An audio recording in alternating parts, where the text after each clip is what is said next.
হ্যাঁ জিসান, তোমার নাম জিসান তো? জিসান হাসান আমার নাম। কবে আসছো? কালকে আসছি। রুমে এসে কোনো প্রবলেম হয়েছে? না, কোনো সমস্যা হয়নি। খাবার দাবারে? মাশাআল্লাহ। যাই হোক, তোমাকে কাজের জন্য 3টা সুইচ দিছি।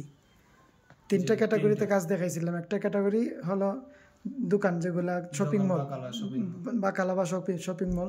আর একটা ছিল গাড়ির মাকসালা, আর আরেকটা মাদ্রাসা ক্লিনার। তুমি চিন্তা করছো সারা রাত এবং আজকে পর্যন্ত, পরিবার, তোমার বন্ধু বান্ধব, তোমার পার্সোনাল, সিদ্ধান্ত নিছো কোনটা?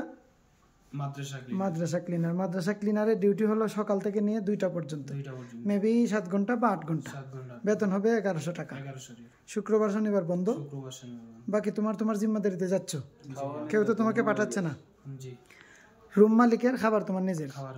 ওকে। আর হচ্ছে, যদি তুমি তোমার কোনো কারণে চাকরি থেকে আসো, এর দায়ভার আমি নেব না। আর যদি মাদ্রাসা কর্তৃপক্ষ বা প্রতিষ্ঠান তোমাকে বিদায় করে দেয়, তাহলে আমার দরজা 24 ঘন্টা তোমার জন্য খোলা। ক্লিয়ার? পরিষ্কার? ওকে, জাযাক খায়ের, ভালো থাকবা।